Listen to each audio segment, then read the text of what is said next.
हाँ जी, नमस्ते सभी को नमस्कार।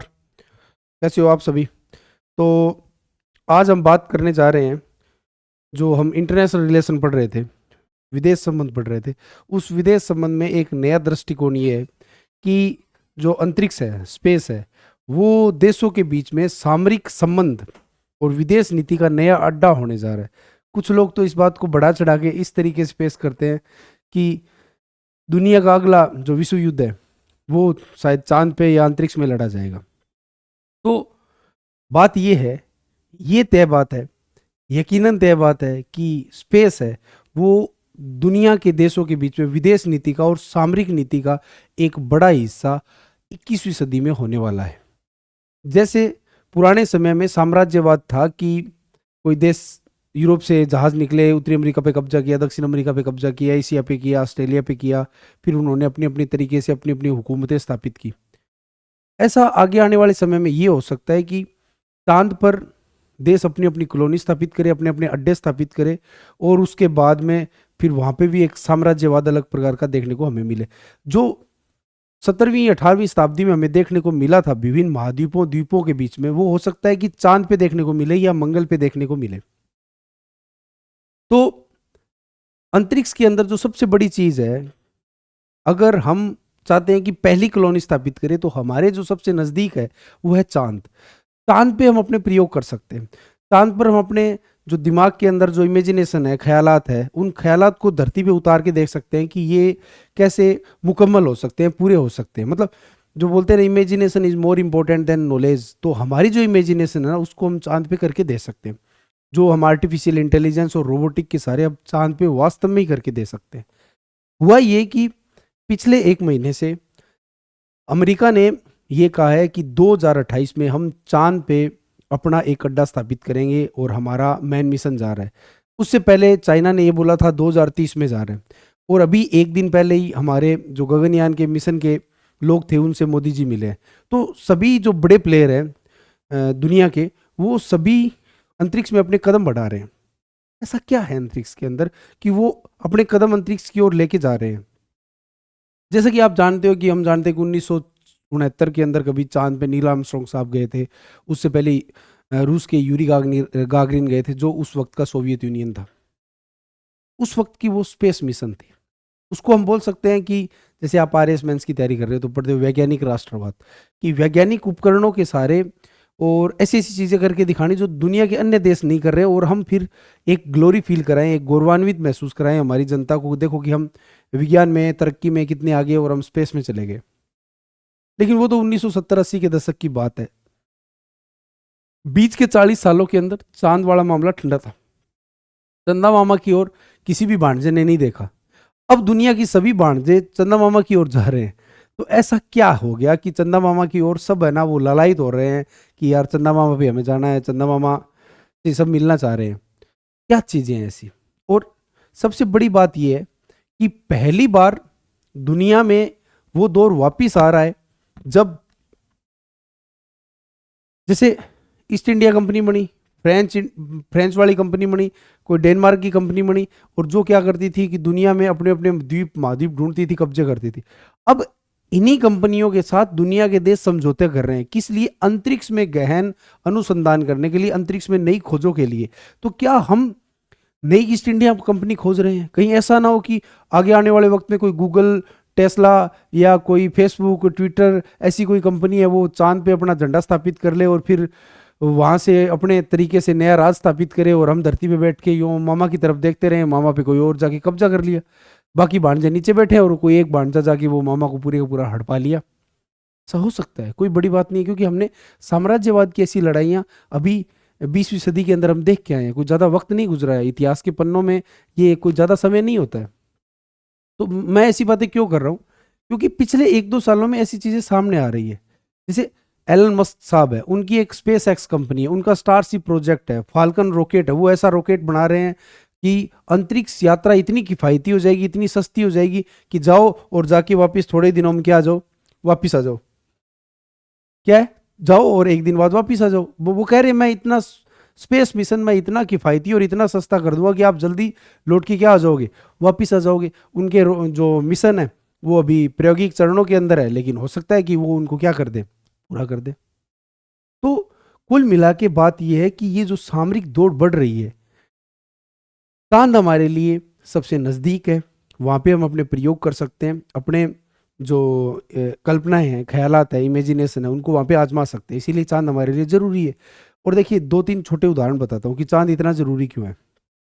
ये हम सब जानते हैं कि भारत ने अपने चंद्रयान के द्वारा चांद के दक्षिणी ध्रुव पर लैंडिंग की थी। जो दक्षिणी ध्रुव वो इलाका जो हमेशा अंधेरे में रहता है। जो दूसरा जो ध्रुव है, उत्तरी ध्रुव, वो हमेशा सूरज के उजाले में रहता है। तो आप समझिए वहाँ पे 24 घंटे सन की लाइट आती है। तो आप वहाँ पे 24 घंटे सोलर एनर्जी का प्रोडक्शन कर सकते हो। तो कुछ वैज्ञानिक ऐसे आइडिया लगाते हैं कि वहाँ पे जो सोलर एनर्जी का प्रोडक्शन होगा उसको हम माइक्रोवेव रेडिएशन के थ्रू सैटेलाइट के द्वारा फिर धरती पे लाएंगे, और वहाँ पे यहाँ पे जो भी एक बिजली घर बना हुआ होगा वहाँ से उस माइक्रोवेव को वापस सोलर एनर्जी में या इलेक्ट्रिक एनर्जी में कन्वर्ट कर देंगे, और दुनिया पर लाइट की एनर्जी की कोई कमी नहीं रहेगी। मतलब एनर्जी सिक्योरिटी के फील्ड में चांद हमारे लिए एक बहुत बड़ी चीज़ साबित हो सकता है, बहुत बड़ा उपयोगी साबित हो सकता है, एक बहुत बड़ा रिसोर्स साबित हो सकता है। या कुछ वैज्ञानिक ये कहते हैं कि चांद पर हीलियम बहुत अधिक मात्रा में है, तो हम अगर न्यूक्लियर फ्यूजन का रिएक्टर बना लें तो चांद से हम हीलियम 3 ला सकते हैं। तो क्या ऐसा हो सकता है कि जैसे पुराने समय में घोड़े दौड़ते थे, दुनिया कब्जा लेते थे, या समुद्री जहाज दौड़ते थे, दुनिया कब्जा लेते थे, या एयरफोर्स थी, जैसे 20वीं सदी थी वो एयरफोर्स की थी, उससे 3-4 सदियां थी वो नेवी की थी, उससे पहले ये था कि जिसकी थल सेना बड़ी थी वो ताकतवर था। तो क्या आगे आने वाले समय में ऐसा हो सकता है कि जिसके पास अंतरिक्ष की सेना हो, वो हो सकता है कि ब्रह्मांड के एक छोटे मोटे हिस्से पे कब्जा कर ले? हाँ, हो सकता है, क्योंकि ऐसी ऐसी कंपनियां बन चुकी है जिनकी जीडीपी कोई पाकिस्तान जैसे देश से तो इनकी जीडीपी बड़ी है। तो कल को वहां पे जाके वो संसाधनों का दोहन करे, रिसोर्स को एक्सप्लॉइटेशन करे, तो वो अपने देश को या अपनी कंपनी को फायदा पहुंचा सकते हैं। तो हम इन बिंदुओं के बारे में सिलसिलेवार तरीके से टॉपिक दर टॉपिक बात करने की कोशिश करते हैं। ठीक है, चलिए आगे बढ़ते हैं।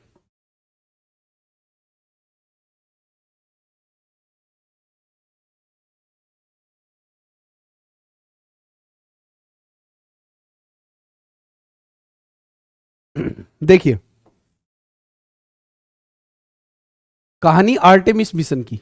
पहले बात करते हैं आर्टेमिस मिशन क्या है। नासा का आर्टेमिस मिशन है, वो चांद के ऊपर है, चांद के ऊपर मानव को पहुंचाने से संबंधित है, और ये बहुत ज़्यादा चर्चा में रहता है। आपके किसी भी एग्जाम में ये क्वेश्चन आ सकता है, आर्टेमिस मिशन क्या है। कहानी विश्व युद्ध और शीत युद्ध की।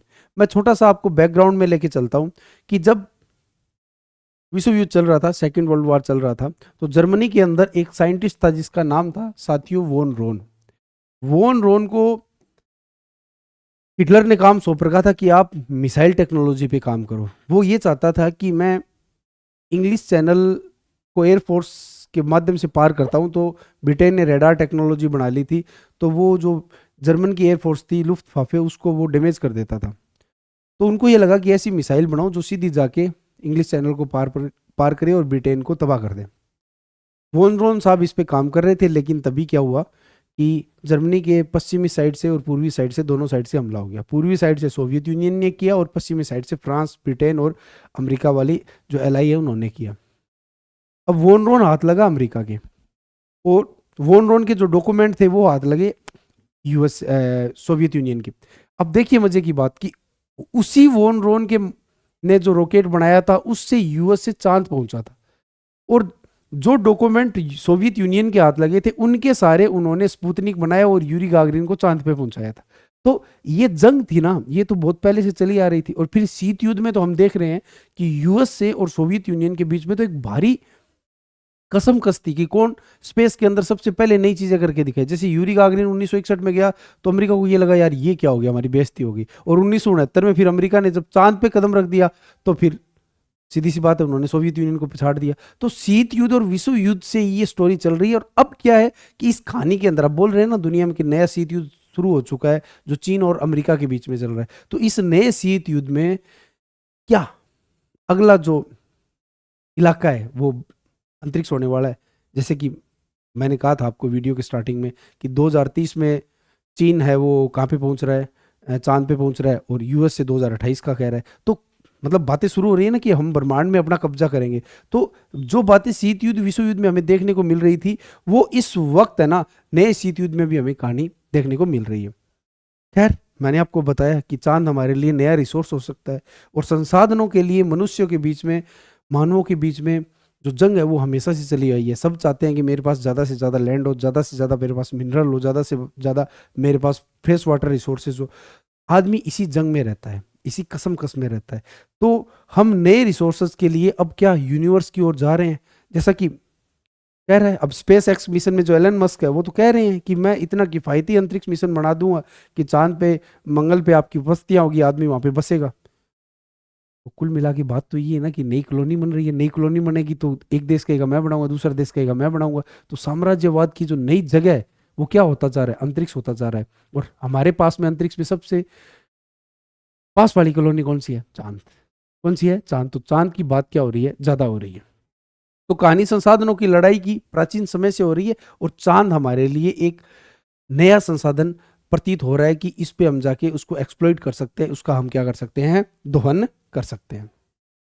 और अब क्या है कि देखो, उस वक्त जब यूरी गागरिन और नील आर्मस्ट्रॉन्ग गए थे, तो उस वक्त इतनी इंफॉर्मेशन कम्युनिकेशन टेक्नोलॉजी नहीं थी, न आर्टिफिशियल इंटेलिजेंस थी, न रोबोटिक्स थी।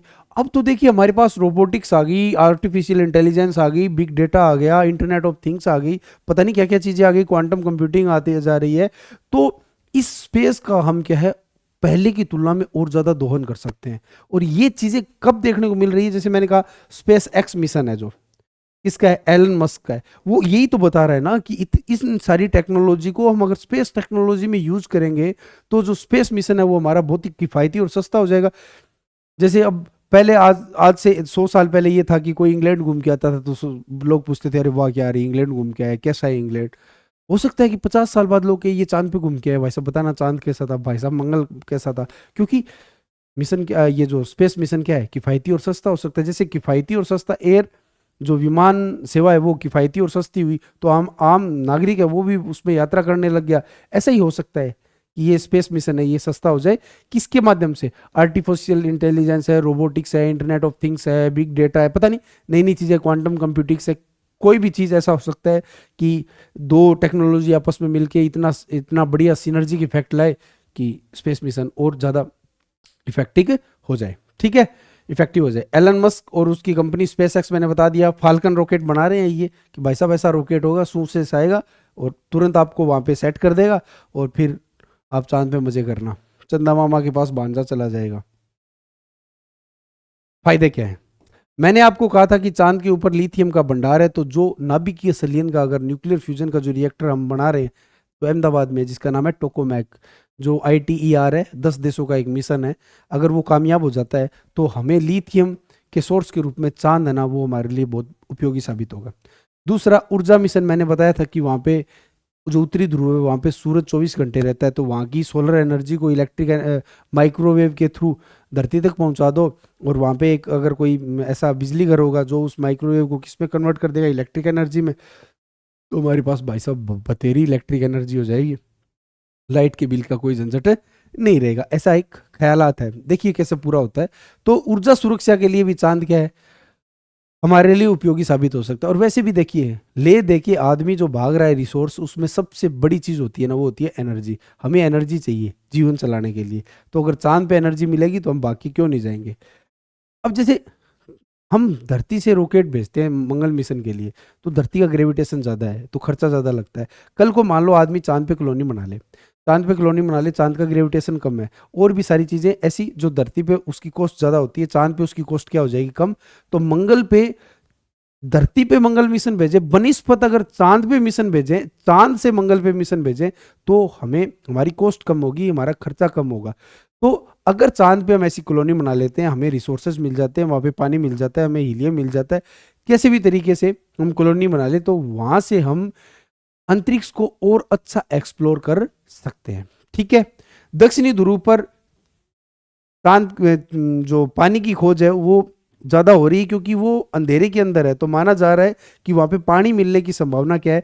ज़्यादा। हालांकि ऐसी चीज़ें अभी तक मिली नहीं है, सल्फर जैसे मिनरल तो मिल चुके हैं जो भारत के चंद्रयान ने पुष्टि कर दी है, लेकिन अभी पानी के बारे में इतना कंफर्म नहीं है। अगर लेकिन मिल जाता है पानी, तो पानी का फायदा ये होगा कि हमें फिर इजीली ऑक्सीजन मिलनी शुरू हो जाएगी और हम वहाँ पे आराम से क्या है रह सकते हैं। ठीक है, तो दक्षिणी ध्रुव पर भी खोज के क्या हो रहे हैं, प्रयास ज़्यादा हो रहे हैं। मंगल मिशन में भी क्या होगी, हमारी सहूलियत होगी। दक्षिणी ध्रुव पर भी हम नई खोज कर सकते हैं ताकि कॉलोनी बननी क्या हो जाए, आसान हो जाए।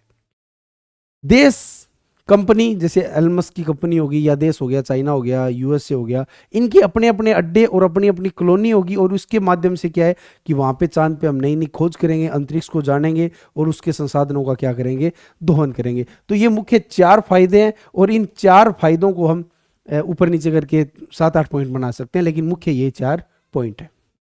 आगे चलते हैं। चुनौती क्या है, मैंने बताया कि ये ना हो कि एलन मस्क वहाँ पे जाए और उसकी कंपनी है वो वहीं पे कब्जा कर ले और यूएसए को बोले टाटा बाय बाय, अब चांद हमारा है। समझ में आ रही बात? जैसे हुआ था ना कि इंग्लैंड के लोग यूएसए पे राज करने गए थे, और वही इंग्लैंड के लोग फिर इंग्लैंड को बोले टाटा बाय बाय, अब यूएसए हमारा, आप जाओ, निकलो यहाँ से। तो कल ये भी कर सकता है ना, कल को एलन मस्क। तो क्या है ना कि आज की निजी कंपनी कहीं आगे की ईस्ट इंडिया कंपनी ना बन जाए। और भाई साहब, कंपनियों का पता है कि जब ये आर्थिक फायदे के लिए कुछ भी कर सकती है, तो ये बड़ी चुनौती बन सकती है आगे। तृतीय विश्व युद्ध कहीं अंतरिक्ष में ना हो जाए। जैसे अब फिलहाल जो स्पेस में जो दौड़ है वो चीन और मुख्यतः अमेरिका के बीच में दिखाई दे रही है। भारत भी एक बड़ा प्लेयर बना हुआ है, और जैसे हम देख रहे हैं कि दुनिया में ऐसी ऐसी टेक्नोलॉजी बन गई कि हम दूसरे देशों के सैटेलाइट को भी नष्ट कर सकते हैं। तो कहीं ऐसा ना हो कि ये जो जंग है, जैसे हॉलीवुड की फिल्मों में दिखाई जाती है, वो जंग कहीं अंतरिक्ष में शुरू ना हो जाए।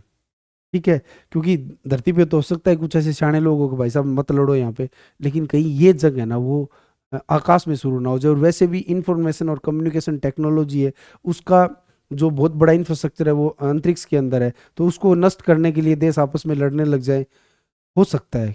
क्यों? अगर ऐसी किफ़ायती टेक्नोलॉजी मिल जाएगी और अंतरिक्ष में लोगों की संख्या बढ़ जाएगी, तो कभी भी इनके बीच में टकराहट बढ़ सकती है, टकराव बढ़ सकता है।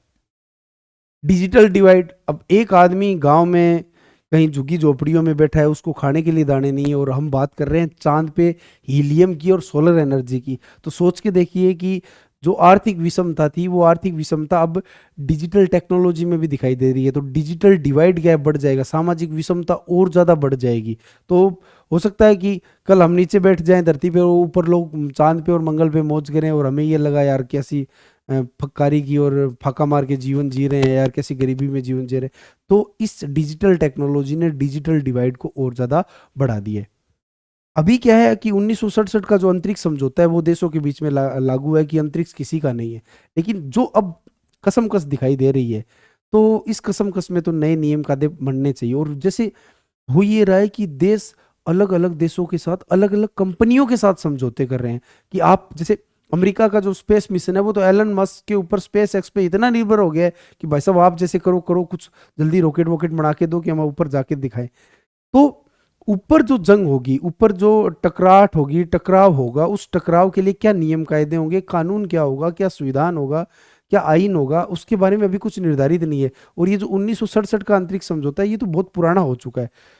तो देखने वाली बातें हैं कि आगे के समय में क्या होगा। और मैं आपको बता रहा हूँ कि भारत एक बड़ा प्लेयर है। हम जानते हैं कि इसरो ने बहुत अच्छा काम किया, और हमने अभी भी एक बहुत बड़ी बुलंदी, बहुत बड़ी कामयाबी हासिल की है कि जब भारत दुनिया का पहला ऐसा देश बना था जो चांद के दक्षिणी ध्रुव पे पहुंचा था, सॉफ्ट लैंडिंग की थी। तो हम भी एक बड़े प्लेयर के तौर पर हैं। तो कहीं ऐसा ना हो कि हमारे रिसोर्सेज हो इस अंतरिक्ष में खप जाए, और हमारे जो देश की 80-90 करोड़ आबादी जो अभी भी गरीबी में रह रही है, तो उनको फिर बाहर कैसे निकालेंगे। तो कुल मिला के चुनौतियाँ बहुत सारी है, लेकिन ये तय बात है कि अंतरिक्ष और चांद आगे आने वाले समय में सामरिक नीतियों का और विदेश नीतियों का एक बहुत बड़ा केंद्र बनने जा रहा है, बहुत बड़ा मुद्दा बनने जा रहा है। क्या क्या होगा आर्टिमिस मिशन के अंदर, स्पेस एक्स मिशन के अंदर, गगनयान मिशन के अंदर, आप सब इन पर नज़र बनाए रखिए। और इनका फ़ायदा ये होगा कि आप साइंस एंड टेक्नोलॉजी के अंदर भी इन चीज़ों को ऐड कर सकते हैं, और साथ में विदेश नीति के जो आपके इंटरनेशनल रिलेशन के जो क्वेश्चन है उसके अंदर भी आप इनको ऐड कर सकते हैं। अब देखो, भारत अमेरिका और चीन के बीच में इसमें वो चलेगा, वाद विवाद चलेगा, तो जंग चलेगी एक तरीके की। तो नासा और इसरो भी आपस में कोलैबोरेशन कर सकते हैं, तो हो गया ना, भारत और अमेरिका के संबंध क्या हो गए, मधुर हो गए। किस क्षेत्र में? अंतरिक्ष के अंदर संबंध मधुर हो गए। तो ऐसा आगे आने वाले समय में क्या क्या चीज़ें होगी, क्या क्या नए स्टेप होंगे, उन पे हम नज़र बनाए रखेंगे और आपसे बात करते रहेंगे। आपका समय देने के लिए बहुत बहुत शुक्रिया। Thank you.